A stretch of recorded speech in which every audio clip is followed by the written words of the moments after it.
Bells and Belts. What's going on, baby? It's your boy Cedric D coming to you on a Wednesday for our monthly mail. I got my tag team partners, the awesome Joey Gray, the magnificent Jason Davis.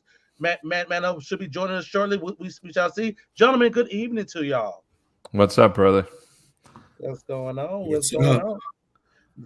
Hey, man. Hey, we doing what we do on a Wednesday.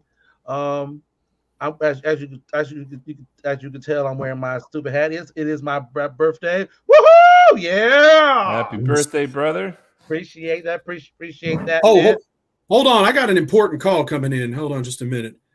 Oh man, is that right? Is that right? Hold on, I got somebody on the phone that's got something for you, Cedric. Hold on. What? Wait a minute. I got him right here. So today on the Bills and Bills podcast, yeah, understand there's a birthday today, little birthday boy, yeah. Cedric, this one's for you. Happy birthday to you. Happy birthday to you. Happy birthday, unbelievable. Happy birthday to you.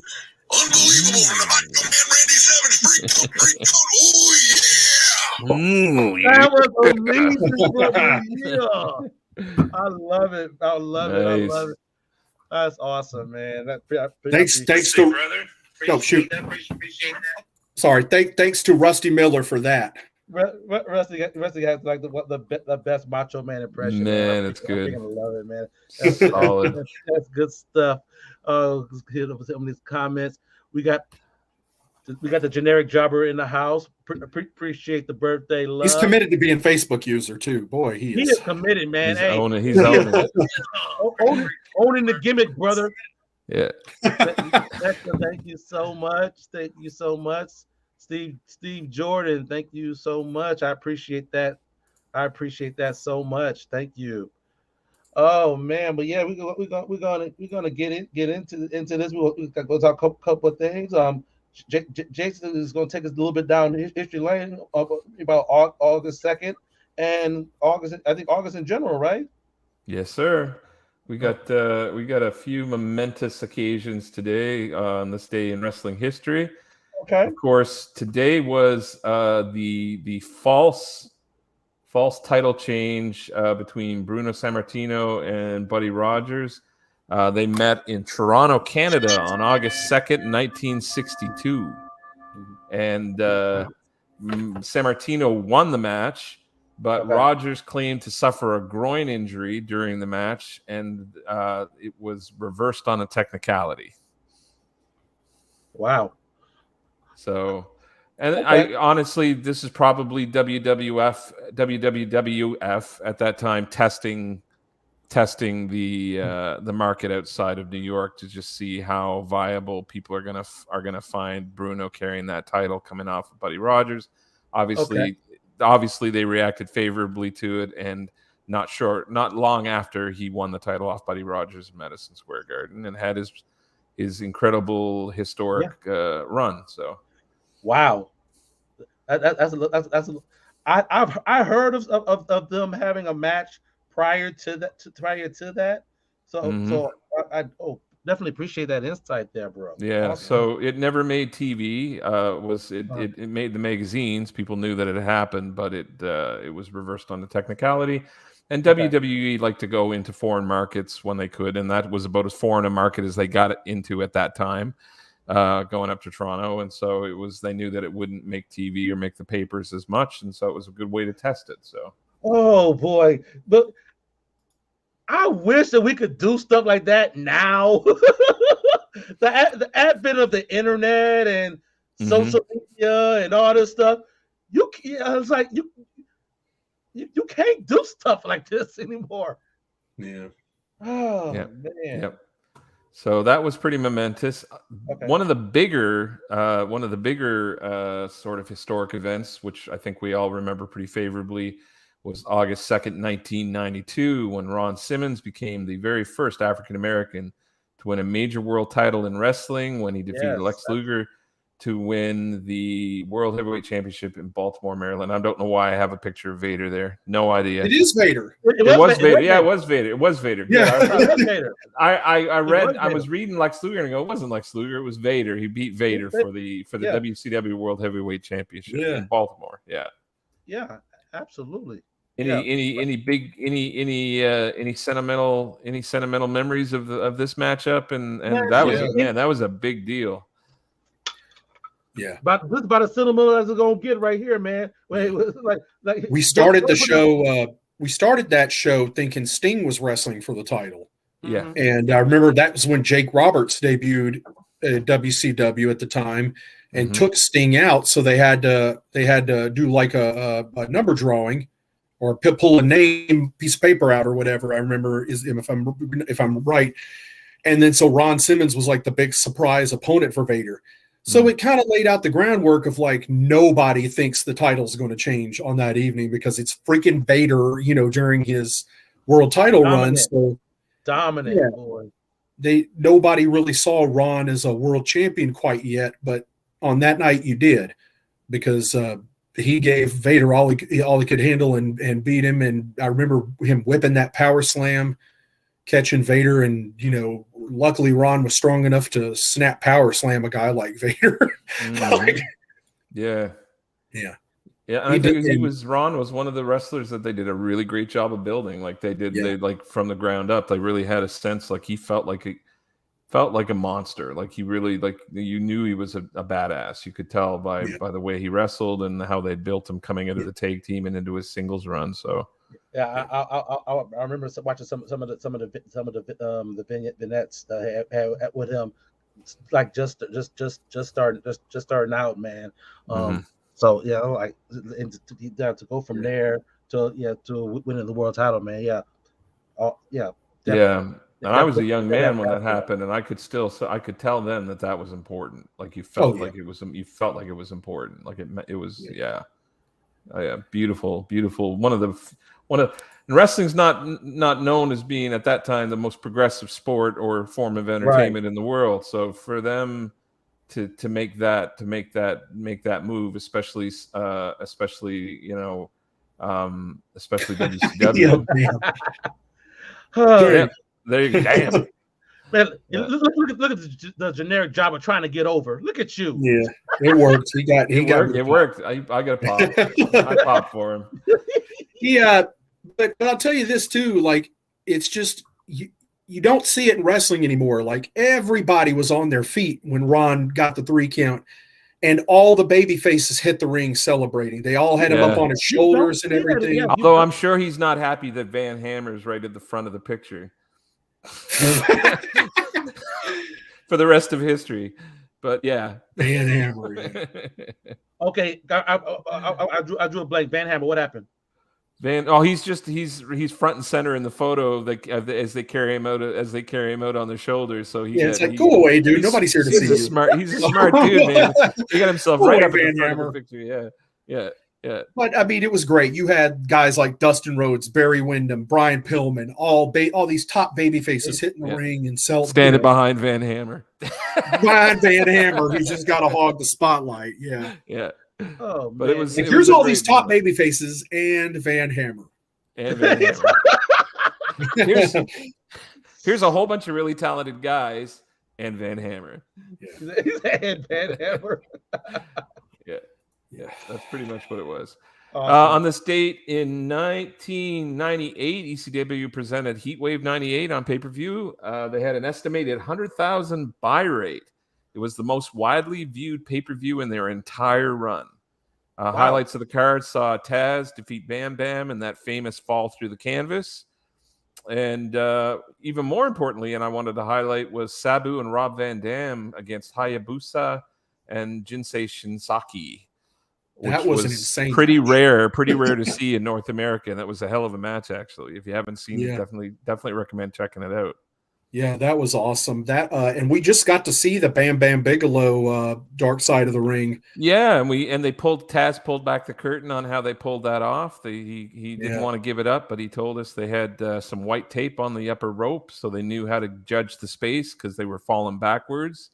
Yeah. And so when he was ready to go, he tapped Bam Bam on the hand, and Bam Bam brought his hand across the rope, and when he got to the right spot, he let go, and away they went. So yeah, only a guy like Bam Bam could pull that off too. yeah.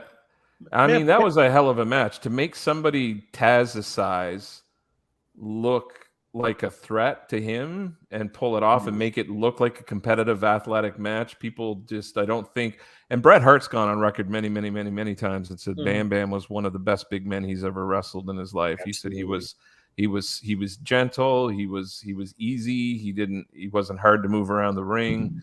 His athleticism, his speed, all of that stuff was just, man, if he just hadn't fallen into those painkillers and sort of got stuck in that trap, man, who knows what else that guy could have done.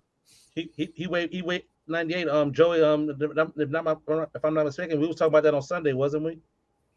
Yeah. Right, with Jazz. Yeah, of course. Yeah. Exactly. And again, thanks to everybody who tuned in to watch our spotlight with Jazz. If you haven't ever watched that, make sure you go back to our YouTube channel and check that out. That was a freaking amazing interview. Yeah, I mean, talk about somebody that's seen it all and been everywhere. Holy moly! Yeah, we were minus Rodney Mack. He wasn't feeling well, so hopefully we'll back the Mac and get Rodney Mack back on here if you hear me play it. Absolutely. you gotta back the Mac player. Absolutely. Absolutely. And then August 2nd, 2008, we had a pretty impressive four-way main event at Death Before Dishonor at the famous Hammerstein Ballroom in New York City. And you had Nigel defeating Bryan Danielson, Tyler Black, and Claudio Castagnoli in a four-way match for the Ring of Honor title. I wonder what happened with all these guys. Yeah, man, I wish they'd done something with their careers. Jesus, man. I'm like, goodness gracious, man. I'm like, jeez, man. Oh gosh. Yeah. And then especially that Tyler Black guy, man. Jeez, man. You know what? And that Bryan Danielson, Daniel Bryan, whatever the hell his name is. Yeah. Jeez, you'd think he'd like do something with, man. If only, right? Yeah. And then we have a happy birthday acknowledgement. Of course, the number one and most important birthday today is Mr. Cedric D. Lynham. No, it's Harry Smith. I thought, oh, never mind. Yeah. El Hijo del Santo, born in 1963, you share a birthday with. You also share a birthday with WCW's Blitzkrieg. Harry Smith, Blitzkrieg, his name was. Yeah, okay. Just one of those 90s ninjas that they throw on TV. Okay. So, and then of course Harry Smith, who's going by the name Davey Boy Smith Jr. as of late, and then Austin Theory. So not a bad roster to share your birthday with. Probably could do with a Blitzkrieg, but otherwise you do pretty well. Who is that masked man? Who is that masked man?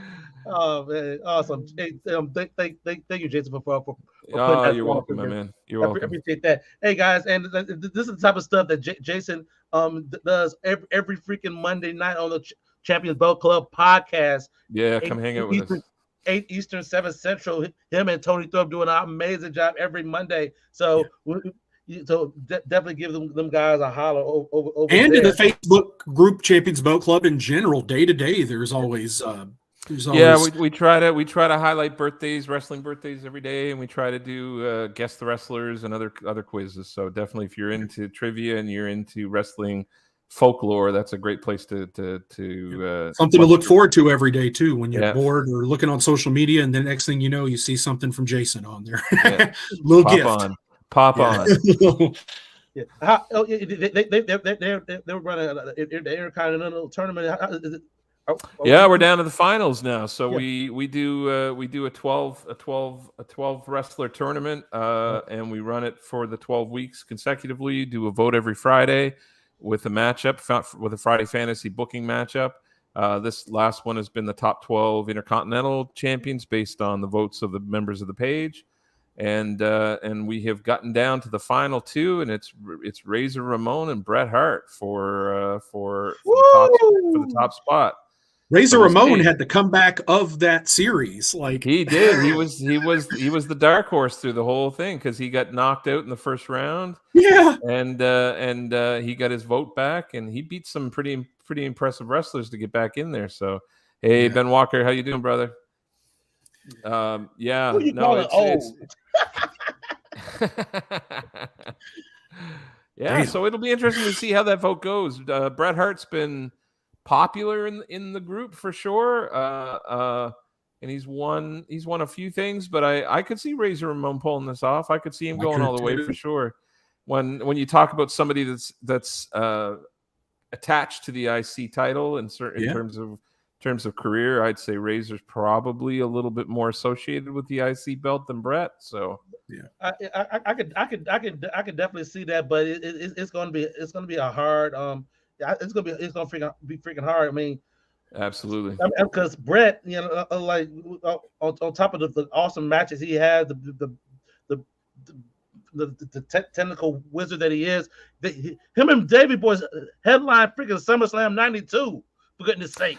And it's interesting with Bret, like as a fan of wrestling, it's you can kind of see, like, because we track this stuff and we watch it because we're podcasting and we're talking about it a lot.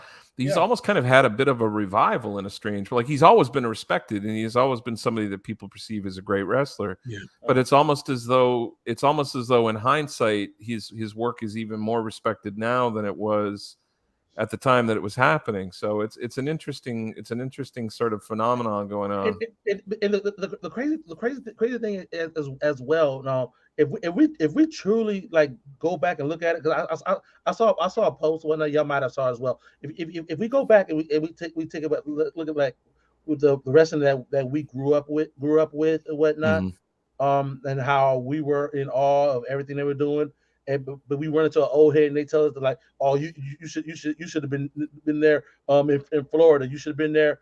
You should have been there in Texas. So it's like we're gonna always feel like our generation, we get up as a kid, is going to be on that higher pedestal than what is currently going on. So, sure.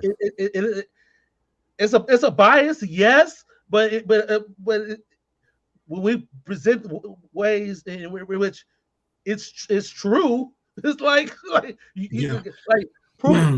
me something that proved me wrong, Yeah, I think Bret said a lot of things that people for a while were like, okay, boomer, or whatever, but then as it goes along and you're seeing it play out and you realize he's right.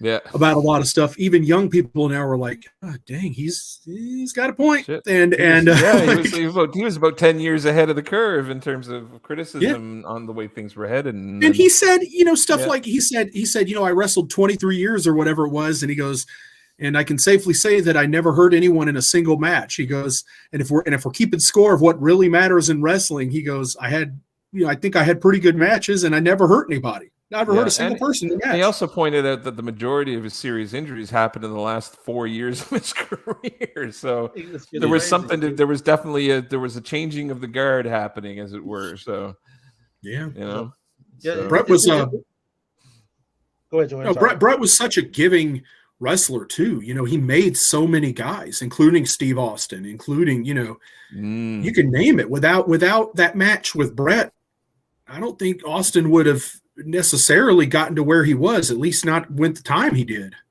Nice. Yeah. All right. Hey, man. There's man up right there. Man up. Yeah. So should we get into the big news today? Oh yes, please. Is that big news today? Yeah. All right, Joey. What do you want to talk about? It seemed to come out today in the news that Vince McMahon has been subpoenaed for federal court, and there's a warrant out. A search warrant out, I guess, for his. I'm assuming his property. I didn't really read the article in probably as good of detail as I should have, but it's kind of choppy. But it's going back to a lot of the women that accused him of sexual misconduct that he may have paid off to keep quiet. And, it says here that he's served with a federal grand jury subpoena, and there's an ongoing escalation into the an escalation of the ongoing investigation with the payoffs and stuff like that. Ooh, a federal grand jury that don't even sound good, you know. Well, I said it offline already. Who out there in our audience is surprised right now? Oh, wait. Go ahead. Let me know for real. Who out there is surprised that there you go. There you go. It's not even funny. It's not even cute to say dirty old Vince. Listen. In my opinion, get him, Joey. Get him, Joey. Joey, do not, by all means, do not hold back, for goodness sake. All right, then. Hey, WWE is a company built on a pile of skeletons. All the wrestlers, you name them, 99% of the wrestlers that we lost when they were young, I'm not smiling. I don't want to see anybody arrested if they don't deserve it. But I'm smiling on the outside. I'm not smiling on the inside. No, I'm not smiling because I think a lot of people over the years have been done wrong by this person. The evidence doesn't lie. I mean, there is all kind of interesting stuff, but there are bodies in graveyards right now of wrestlers that have passed away due to drug overdoses that were perpetuated by the schedule and the treatment of the World Wrestling Federation, especially back in the day. There's a dead Bret Hart's little brother passed away from dropping down because of people that were unprofessional at a show over the edge in 1999. Let that kind of thing happen to a guy like Owen Hart. I'm surprised it took this long for a federal jury to do anything with Vince McMahon. This is a guy that stood trial for steroid allegations where even Hulk Hogan testified against him, including, and somehow he skipped out on it. You know, the kind of stuff that we already know that he's probably responsible for, at least. Dude, the normal person would have been under the prison.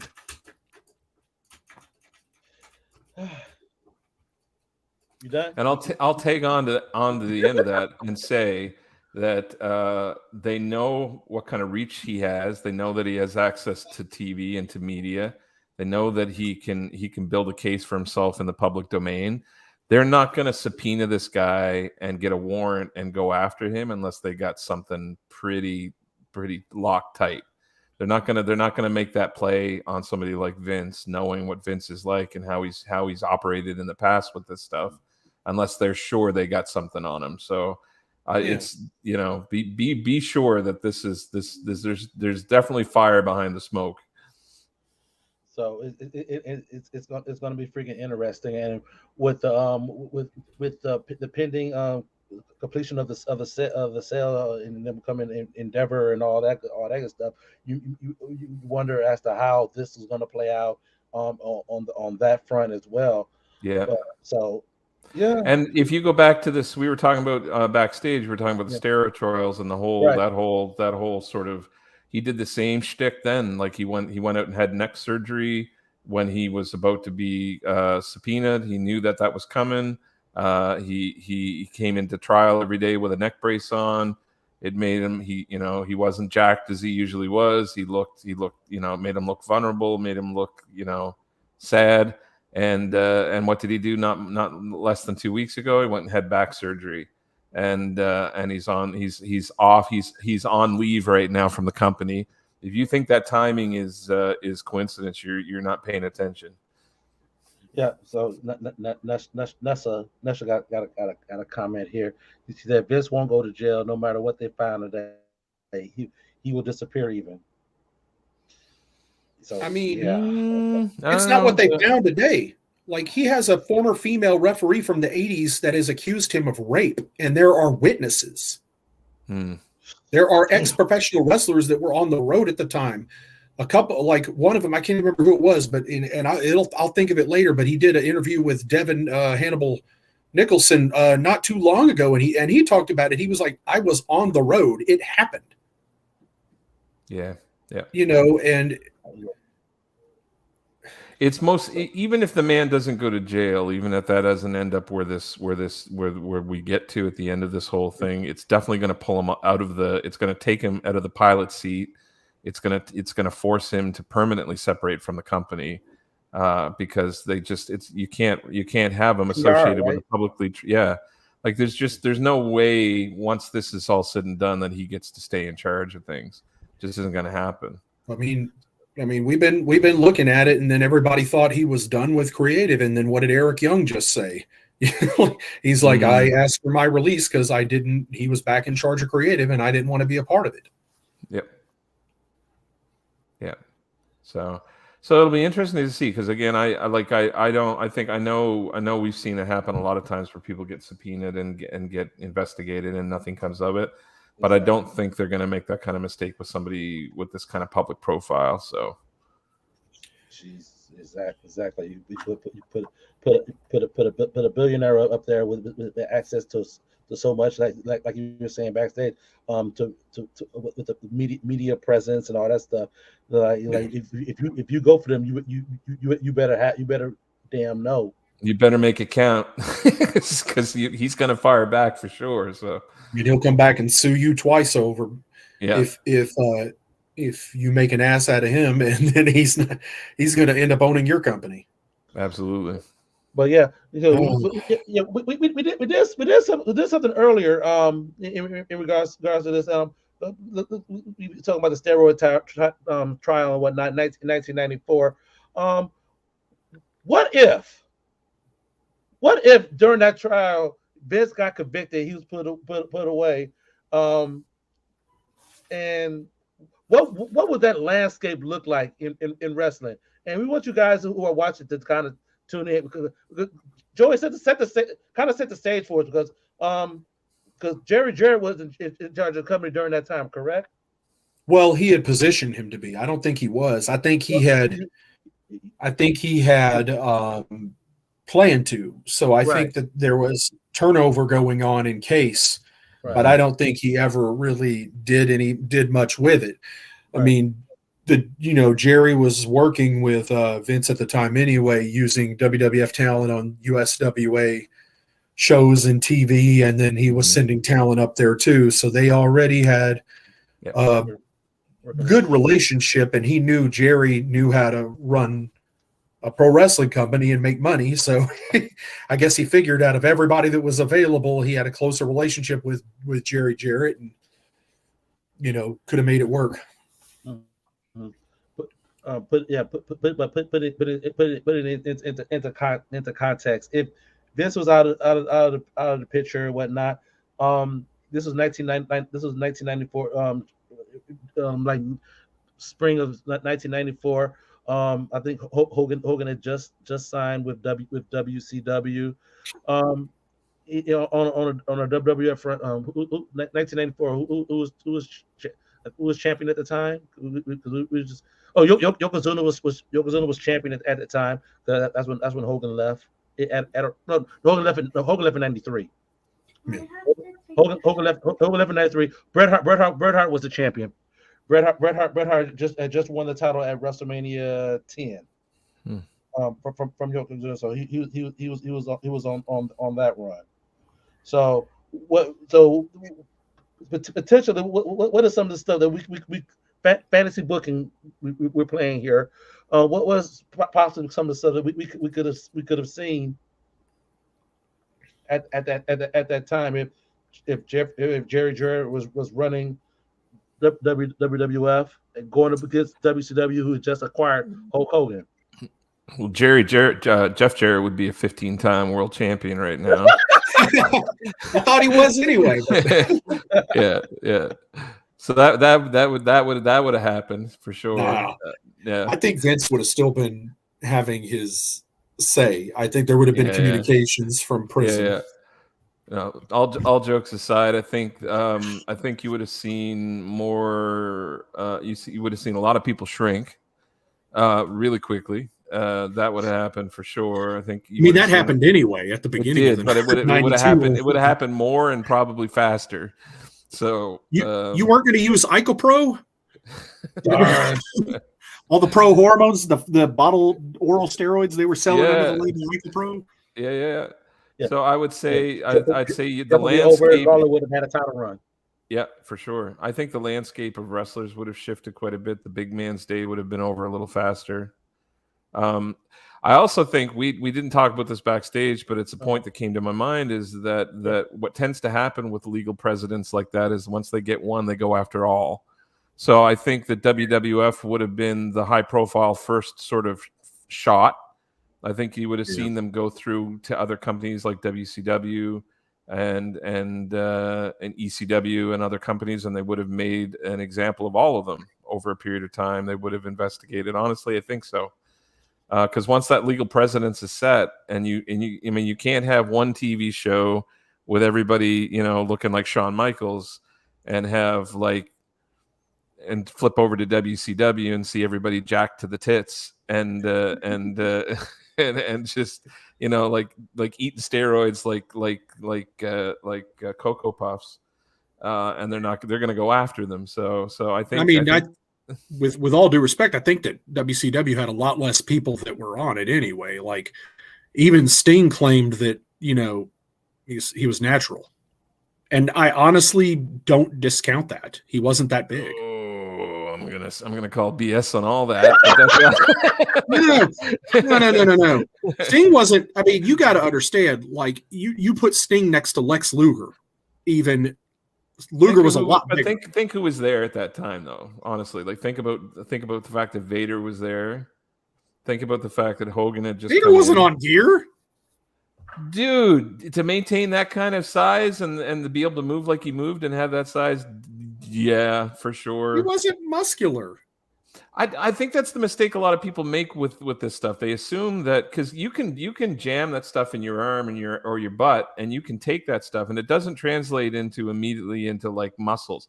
It can just be bulk, and it's about recovery, and it's not just about size and that it's all of that. If you look at it though, you can tell the guys that are on it, like The Rock.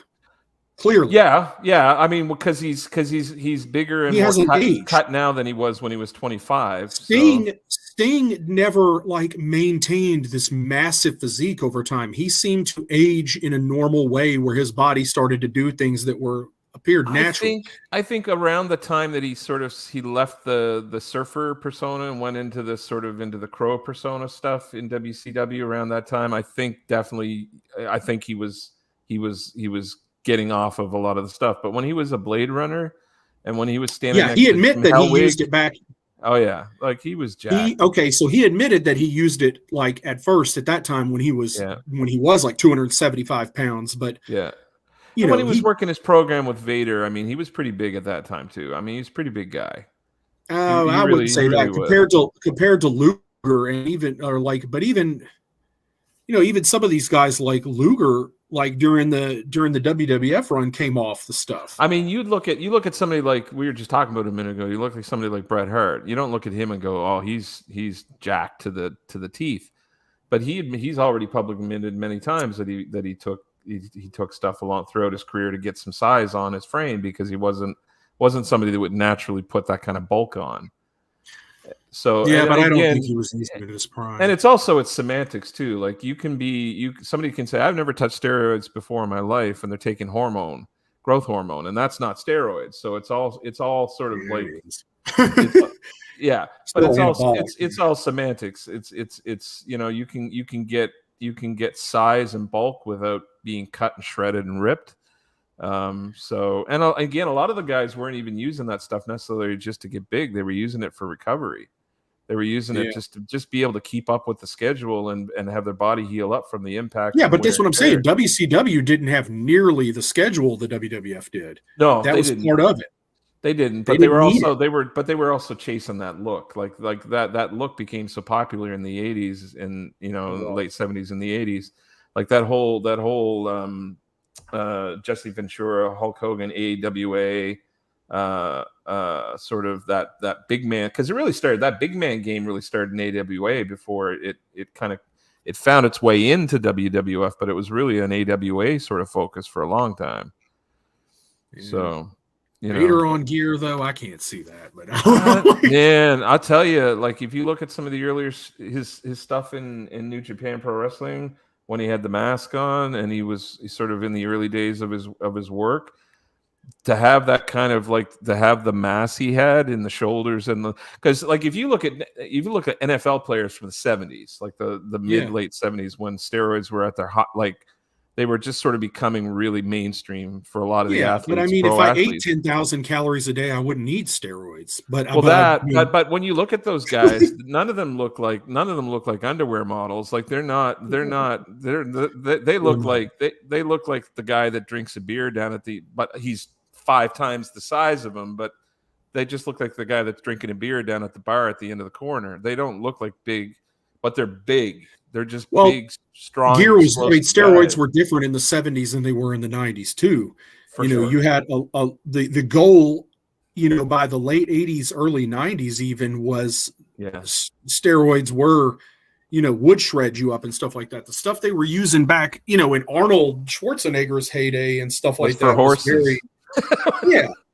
Diana Ball and stuff like that. So. For sure, yeah. And they were experimenting with that stuff. They didn't they were taking dosages and they didn't even really know what was safe and what wasn't safe and all of that stuff for sure. And they didn't really get it dialed in until the 80s and the 90s, and they have a better sense of how it works now. And I'm not advocating this, by the way. Anybody that's watching Of course not. I'm not advocating, but I'm just saying, like it's I think more people are on it than we sometimes assume in sports, just because we associate a certain look with it. So we expect a 6-pack. We expect, thin skin, veiny. We expect that look, the Ultimate Warrior look, the superstar Billy Graham look. We expect that, but I think more people use it than we realize, and it's not just about being cut. It's just about size and bulk sometimes. So it's not easy to keep that bulk when you're that tall. But even guys that used it for like muscle mass looked a lot more muscular. Bret Hart and Roddy Piper were using it at one time, in the mid 80s, but they still looked a hell of a lot more muscular than Vader. No, they did. Yeah, no, they did. Well, also different work style, different builds, different frame to put size on, right? So, but if you look at like Bret Hart in like 1972, and you look at Bret Hart in 1984. Yep. Yeah. Okay. Yeah. In the mid 80s, he definitely Bret had packed on some more mass, but he didn't look like it by the time he was, wrestling as a single. And again, that's not me pointing my finger and saying they shouldn't have taken that stuff. But what got us on this topic was the fact that I don't think the government's witch hunt on steroids and on that stuff stops at WWE. Like if they win that trial, I think that gives them the power to go widespread, and not just in wrestling, baseball, football, hockey. I think that changed the trajectory for a lot of sports. Honestly, I think the fact that they lost that trial. I'm gonna give this one to you, Joey. This comment that Antonio Mendoza said. Let sport use steroids. Can you imagine the amount of world records we would have? The competitive edge for everyone. Yeah, remember Mark McGwire, Sammy Sosa? I never watched more baseball than then. Like hell.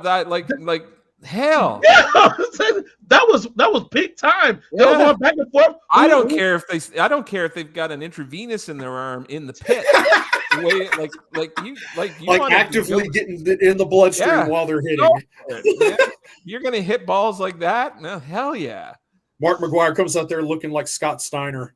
Yeah, listen. Yeah, exactly. I get it. Like if you're in a contact sport, like if you're in fighting or you're playing football or you're playing something like that, where some guys are on it, some guys aren't, presumably, and the guys that are on it have a decided advantage. I get that. Barry motherfucking Bonds. Yeah, right? Exactly. I mean, he ain't wrong. He's not wrong. But I think the fact that this stuff is still has to be under the table. The fact that this stuff still has to be hidden and sort of not talked about and not discussed because make no doubt athletes are using it. Like if you think they're not, just because they're getting it quasi legally. In the WWE, there's people that are on TRT. Yep. And in MMA and in the NFL and in MLB and in the NHL and all of these organizations, it would be so much healthier for the athletes if they would just legalize it, study it, and use it in a way that's beneficial to the athletes and made it a level playing field for everybody. It's not, though, and it's being prescribed right now by like wellness clinics, and the way they're dosing it and prescribing it is not safe. Which and is I why talked you to got what happened to superstar Billy Graham and all these other athletes that have had to do this their whole career under the table. That's your body falls apart. You hit 40 or 50 and it's like the brakes fall off. Right. So like it's being prescribed right now. Like there's no way a doctor should be able to prescribe trenbolone, but like, and it's not like you can go to, your local pharmacy and get trenbolone. You have to order this from a steroid compounding pharmacy somewhere and have it shipped to you.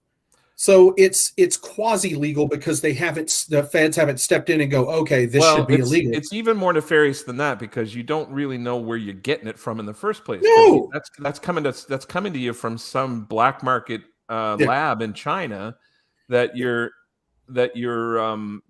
putting it in your body and you don't even know what percentage of the actual drug actually even exists in it or what they cut it with or any of that other stuff.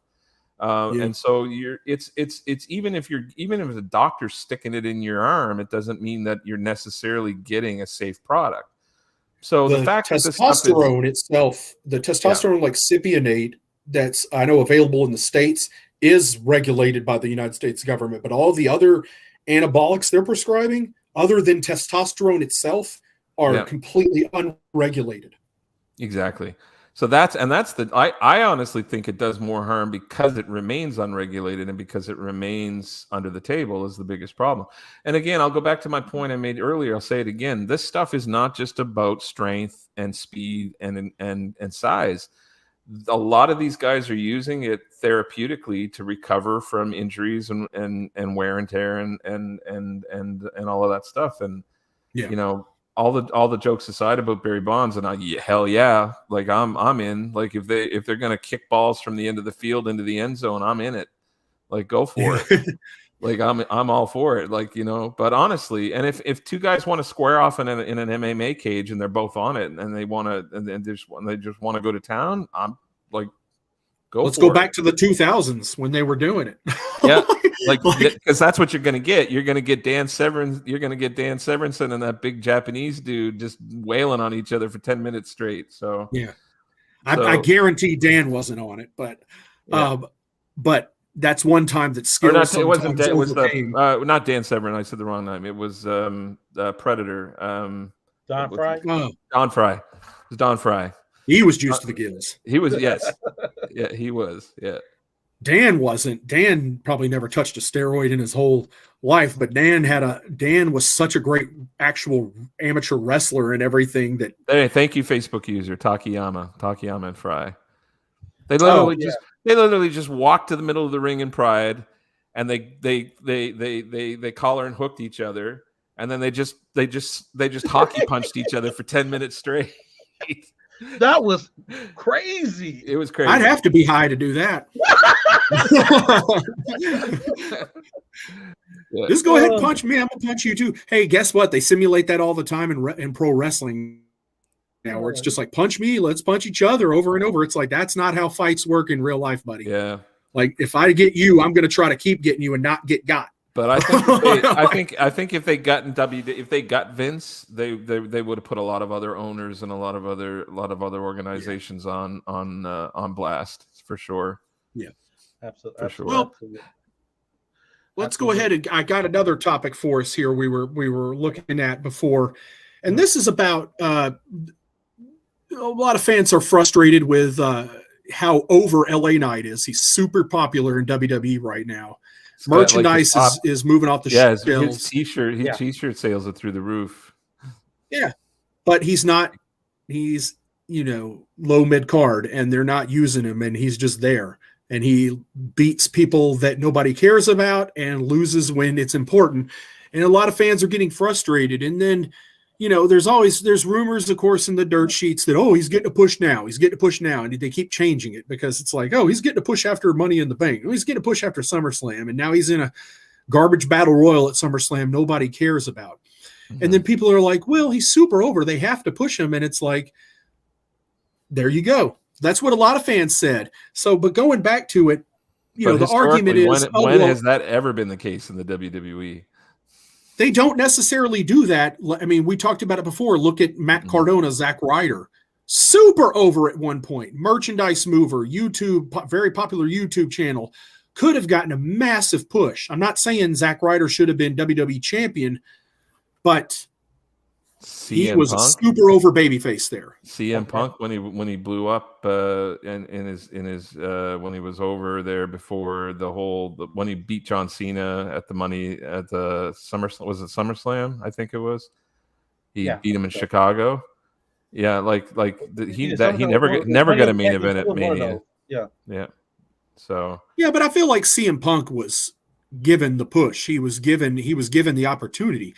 Another example I like to use is whenever Wade Barrett came back from that injury as Bad News Barrett, and they had been doing the funny skits where he comes out and gives the bad news. Mm-hmm. He was super over. And he had a match with Rey Mysterio where he was supposed to be the heel, and the fans are booing everything Rey Mysterio does. Mm-hmm. They're absolutely blaring out, cheering so loud for Bad News Barrett. Barrett goes over, and then 3 weeks later, he's King Barrett, saddled with a garbage gimmick, buried, in a crappy storyline with the League of Nations thing or whatever, and he never recovered from it. Yeah. All right. I'm gonna throw this up real quick. When people are over and on fire, they should put the titles on them, and because it makes that title more significance. I hear what you're saying with that, Antonio. But I'm gonna give you a perfect example of that going freaking wrong. Liv Morgan. That went because she was hot. She was hot. They gave her money in the bank. They had her beat Ronda Rousey. Even her beating Rousey, it still did not get her. They put the title on her, but it was all for naught. Well, look at her. She wasn't a credible threat. She wasn't credible to beat Ronda Rousey. And then when you are supposed to be a babyface, anytime, even when they had Big E sneakily win the title, it's why would a babyface have to get a guy or somebody after a match and win? John Cena did the ultimate thing of just challenging somebody for a match, because that's what a babyface would do most of the time. But you see this kind of, with her, she wasn't believable. Liv Morgan's not believable against Ronda Rousey as a threat, as a physical threat to her or anything. So you got to do something sneaky to give her the belt after a match. But then she's supposed to be a babyface, and that's not really. Some people are better chasing the belt than ever having it. Some people just aren't meant to carry it. LA Knight could have, if he did have the briefcase, they could have let that simmer. They could have had him with other people, and they could have let that go a while before he ever even tried to do anything with it. Yeah. And he's red freaking hot. I wouldn't say, give him the briefcase and that night make him the world champion. That's obviously not the right way to do it. But even then, even if he wasn't going to get the briefcase, nobody at this point, nobody cares about Austin Theory as the U.S. champion. Nobody cares about that. Nobody even knows he's the champion really anymore, because that's just dead, So the thing is, it's why isn't he working with him? Why isn't there something more meaningful going on for this guy other than beating members of Hit Row and then getting in a battle royal no one cares about at SummerSlam? Yeah. And it's a miss. It's just a miss. In the same way, it's it screams stuff like, Wade Barrett came out and said the reason his babyface shit was killed is because Vince McMahon told him to his face, as long as you work for me, you're a heel. He said that. That's coming from Wade Barrett's mouth. He said, as long as you work for me, you're a heel. I will never use you as a babyface. So he did everything. Vince did everything in his power, according to Wade Barrett, to stop him from being an over babyface, even though he was super over. Mm-hmm. Yeah. But I think that's been historically the case in WWE all along, right? If Vince is on, you're going to go to the moon, and if Vince isn't on board, you aren't, and that's just the way it is. And there's been talk in the dirt sheets about LA Knight's age. There's been talk in the dirt sheets about LA Knight's attitude backstage, and of course, as fans who aren't privy to any of that information, that's all speculation, and none of us know if that's true or not. But who knows? Maybe that's part of it. Exactly. And we are coming into SummerSlam this weekend, so it's like we don't know what's going to happen, what's going to come out of that. So as always, is a wait and see approach to everything in reference to WWE. So does anyone care about? I mean, like, let's be honest. Do fans really honestly care about Damian Priest and really want him to be a world champion there?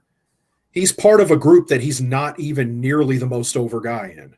Well, here's the thing with that. I'm gonna take it back to when it was literally Edge was the head of freaking Judgment Day. I literally thought that Judgment Day was going to be afterthought. After that, I beg to differ. Now that Judgment Day is even more over now than when Edge debuted it. Folks can say what they will about Damian Priest, whatnot, but he's proving that he's a good hand, and with what they're putting on. With what they give him in regards to the Bad Bunny and some of the other matches that he's freaking having, they're putting a spotlight on with Money in the Bank, and I'm sure they're getting a feel and seeing how he's going to react to it. Who knows what's going to happen? What not? Time will freaking tell. But when you got one guy that's super over though, and you got another guy who's not, and you're just like, well, he did good in matches with Bad Bunny, so let's give him a shot at a guaranteed shot, a chance to win the world title, other than a guy that is super over. I hear what you're saying. I hear what you're saying. But as a wait and see again. A wait and see. Let's be real. The two stars in the Judgment Day is Rhea Ripley and Dom. And did we honestly going back 6 months ago? Did we think we be saying Dominic Mysterio at that level? Yeah, he was getting reactions. Like, you couldn't deny that. Yeah. So, and I also think when they put these groups together, I think, like, again, WWE from a producing side of things is watching how people work within the dynamic. Like, for somebody like Dominic to get the heat he's getting and to get the focus he's getting, and for somebody that's as experienced as what's his name, to not be able to come in and sort of take advantage of that and grab some of that heat and use it, that's telling. Like, somebody in a production position is watching that and going, I don't think he's ready, right? Because if you can't scoop heat off Dominic, who's so new in the business and been doing it for as little time as he has been, that kind of shows you might not be ready for a bigger spot yet. You just don't understand psychology enough and how to sort of, because that's kind of that's like a gift on a platter for somebody that knows what they're doing. They would have been better off giving the briefcase to Dominic. Yeah, because at least he would have been a heat magnet with it. Yeah. So it's not always just about that wrestler's popularity. It's about how they can shift the focus and shift the heat onto themselves from somebody else. So, I mean, we're talking about a company that gave Otis the briefcase. Oh, come on, you Otis was over, brother. He's more over now than he was then. That's for sure. Mainly because they put him with somebody like Chad Gable, who is like super talented. Chad Gable, he had a great match with Gunther this week. I love that, man. He sure did. I'm loving Chad Gable's freaking work, man. So talk about underrated, yeah. Yeah. Speaking of underrated, I think we said that a couple of times. This is a good way to segue into what we have coming up this coming month here at Bells and Belts. That is not what it is. That is not what it is. Next week we're gonna go back in time. You should tune in. We're gonna go back in time. Yeah, I thought I had uploaded it. So my apologies on that. So I'm gonna read it from my phone. Next week, the winner from one of our polls, we're doing top 10 favorite talkers. Who are some of the best guys on the stick? Y'all stay tuned for me for your triple threat champions and what we think are our top 10 favorite talkers is. August 16th, we got something special coming to you. We're doing a historic perspective of Bullet Club. We're going to welcome Ben Walker to the show, and nice. we're going to dive in to Bullet Club from the origins to now, because it's still going. So we're going to talk that. August 23rd, we're going to something that we actually overlooked, but we're gonna knock it out. We're doing our top 10 NWA World Champions. We had literally thought we had done this show. We haven't. So we're gonna bring that to you on August the 23rd. On August 30th, we were talking about underrated wrestlers. Guess what? We're doing a top 10 of most underrated wrestlers on August 30th. And so you got a lot of time to prepare for all that. And then September 6th, we're gonna come back to you guys with the monthly melee. Jason, I'm gonna put you on the spot. Hopefully you'll be able to join us on September 6th. Oh, I won't miss that. I won't miss that, man. Absolutely. So we got Jason coming back for us next time for our monthly melee. The DeLorean. The DeLorean. Going back. Hashtag 88 miles per hour. That's all it takes is 88. That's all it takes. I think he's making a reference to the show Man Up and I had a couple weeks ago. We went back in time. You guys want another one of those? Y'all let us know in the comments. We put it on the calendar. And because guess what? Joy wasn't on that show, and I would love to know some of the times that Joy would have loved to go back in time and check that out. So again, Jason, as always, we appreciate you you joining us on the show. Always have that awesome freaking insight and whatnot that he brings to us every single month. Joey, let's do this again next week. How about that? We're going to do it again next week. And also, if you're watching us, if you're catching this on YouTube, you're really missing out if you're not part of the Facebook group. Again, we want you to join our Bells and Belts Facebook group over there, where we hold polls to let you help decide the content we're doing. And sometimes you find out about stuff first. Like we informed everybody about the Jazz interview before it even went up on YouTube. So that's the place to find out what's going on first. And if you're watching this on Facebook and you're not subscribed to our YouTube channel, you are wrong. Just subscribe. Do it now. Do it and while now. You're on YouTube, subscribe to the Champions Bell Club podcast too, dadgummit. Yes, absolutely. We got to share that love. So for the entire team here at Bells and Belts, I'm your boy Cedric D, and we will see you guys here next week here on Bells and Belts. Peace.